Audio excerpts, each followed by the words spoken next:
Monsieur le Président, Mesdames et Messieurs, nos voisins allemands ont une facilité tout à fait agréable pour saluer les personnalités. Ils démarrent leur discours ainsi, Vos Excellences, chacun se sentant ainsi concerné. Je voudrais rajouter à ce propos simplement des remerciements et des salutations, permettez-moi de le faire à cet instant, pour les équipes de l'Union sociale pour l'habitat et des équipes de l'Eurométropole de Strasbourg et de la ville, qui jusqu'à tard cette nuit et ce matin, je veux dire, ont fait en sorte que vous puissiez être accueillis dans les meilleures conditions. Merci à toutes celles et tous ceux qui y ont contribué. Merci pour eux de vos applaudissements. L'Eurométropole de Strasbourg compte 220 000 logements pour 480 000 habitants. 60% sont des locataires. C'est dire l'importance, évidemment, du logement social. Nous comptons aujourd'hui 60 000 logements sociaux. 70% sont sur Strasbourg, Monsieur le maire. Vous le savez mieux que d'autres. Les 2/3 des ménages métropolitains sont éligibles au logement social et 1/3 des ménages est éligible au logement très social. Ces proportions sont très importantes en matière d'écart entre les revenus, l'agglomération de Strasbourg et, cela en étonnera quelques-uns, parmi les plus inégalitaires.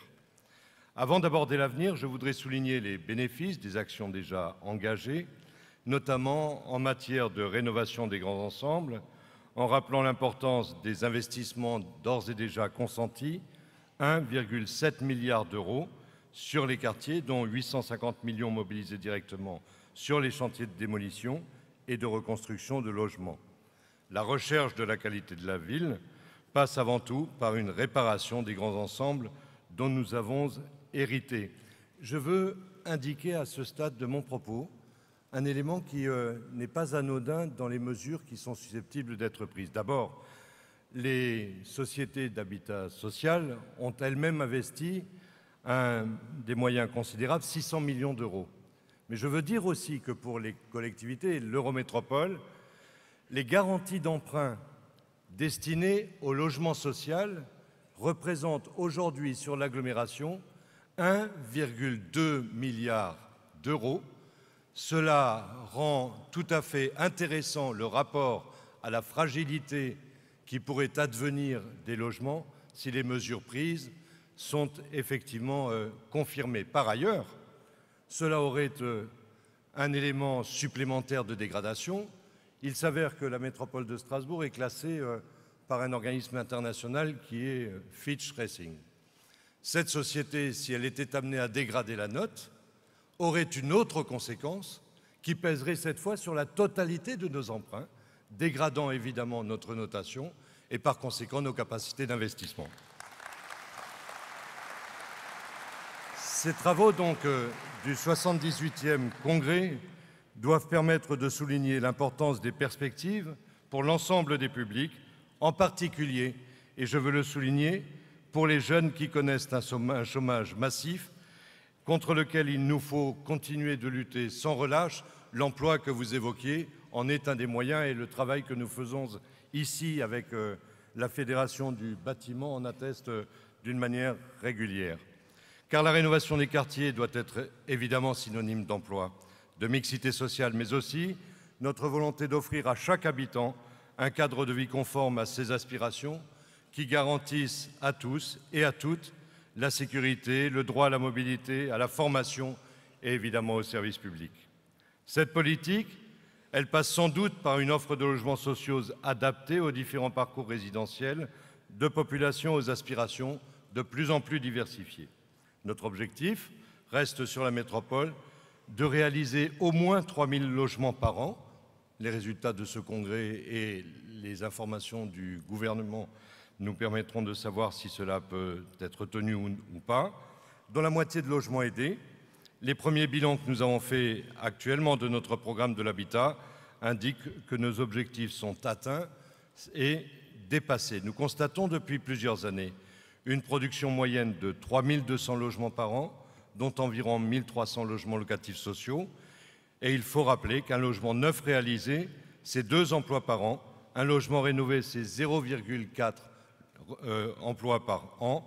C'est donc pour nous, si nous faisions ce ratio, 7 200 emplois qui sont garantis en maintenant la production annuelle à 3 200 logements neufs et 2 000 rénovations. C'est tout à fait considérable dans un moment où nous avons besoin d'apporter du dynamisme et de l'espoir à l'ensemble de la population. Le dynamisme, celui-ci a été retrouvé après une période de crise sur notre territoire, grâce en particulier au secteur de la construction sur la métropole, qui repose évidemment sur des taux d'intérêt attractifs. Il repose aussi sur des aides à l'investissement de l'État et de la métropole, en faveur évidemment tout particulièrement du logement social, cela va sans dire. Ce renouveau, il s'accompagne aussi d'un retour de la croissance démographique. Les chiffres de recensement confirment un gain d'environ 1400 emplois, 1400 habitants supplémentaires par an, à un moment où l'économie résidentielle joue un rôle clé dans la reprise. Les politiques de soutien à la construction neuve et à la rénovation thermique que nous conduisons en particulier sont aussi un gage de plus grande maîtrise de notre facture énergétique. Calculée, elle est aujourd'hui d'un niveau de 2 milliards d'euros par an sur la métropole. C'est dire, là encore, et je reprends le propos sur Bercy, que prendre la décision de soutenir la rénovation du patrimoine bâti, c'est aussi faire des économies, c'est aussi améliorer la balance commerciale de la France, c'est éviter de faire des achats de pétrole et c'est assurer un gain de pouvoir d'achat pour les locataires dès lors que les charges baisseraient. C'est donc gagnant pour tout le monde et c'est certainement des mesures extrêmement efficaces. Je voudrais dire également que le maire évoquait tout à l'heure ce thème de changer la ville pour changer la vie. Il sera, et c'est heureux, le thème des journées de l'architecture qui suivent votre congrès et qui, dans cette région trinationale, en quelque sorte, avec l'Allemagne, la Suisse, la France, représente un événement exceptionnel. 45 000 visiteurs qui viennent s'intéresser à l'urbanisme, à la construction, au logement. C'est donc aussi un phénomène d'écho dans l'ensemble des professions concernées par le logement qui est offerte à cette occasion. Mais je voudrais dire aussi que j'ai demandé au Conseil de développement de l'agglomération de travailler sur les éléments du bonheur dans la société. Il me semble que nous ne pouvons plus continuer à élaborer des politiques publiques sans s'interroger réellement si celles-ci apportent satisfaction, si nous apportons une plus-value de bonheur à nos concitoyens, si nous apportons des solutions aux problèmes qu'ils rencontrent et si nous travaillons en fait réellement pour l'amélioration de la qualité de la vie. Dans un moment où la planète, d'une manière exceptionnelle, d'une manière récurrente, dans les pays modernes, connaît un phénomène dont on n'a, à mon sens, pas suffisamment pris conscience, celui qui est que, pour la première fois, nous vivons à 4 générations sur la planète, dans les pays riches. Cela est un phénomène tout à fait remarquable qu'il nous faut appréhender. Et là encore, je veux dire, l'ensemble de vos préoccupations, l'ensemble de vos actions sont au cœur de ce qui permettra au plus grand nombre de celles-ci et de ceux-ci de pouvoir entrer dans la vie dans les meilleures conditions. Merci de vos travaux, très bon congrès. Merci beaucoup Robert Herrmann.